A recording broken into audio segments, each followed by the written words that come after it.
Wesfarmers has come through with their half-year result for 2017 today. Now, the result was a little bit stronger than markets were expecting, but the growth in the result really came through in their resources business rather than their retail entities, which is the majority of their earnings. Now, what we saw in resources was their earnings coming in to the top end of the company's own guidance given back in January, and we also saw that they did see a 14.3% fall in mining costs. Those earnings coming in at $138 million.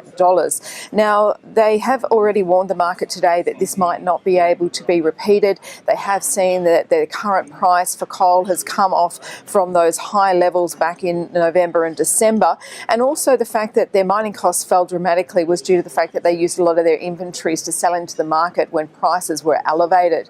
Now, having a look at their retail business, well, their Coles result year on year basically flat, and a lot of this is due to the competition in the space and also the fact that they've seen price deflation. Once again, meat prices have been high, so the on-shelf price has meant that the margins have been very small in that entity, and also their convenience store business, because of lower fuel sales, really did squeeze margins in that area.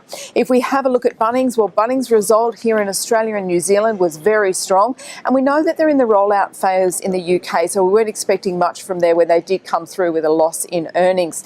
We did see that Kmart was a good standout, seeing their revenues increasing by around nearly 9% over the period, but unfortunately Target still reworking that business and the margins falling to only 1% and their earnings under pressure yet again.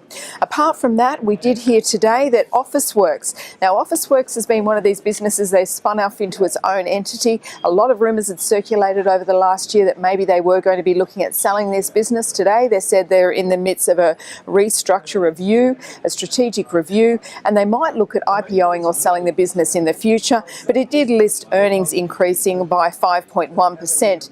Now, the dividend in line with market expectations, coming in at $1.03 a share, and they also announced yesterday that their current CEO, long-term CEO Richard Gorder, will be standing down and will be replaced currently by their deputy CEO Robert Scott.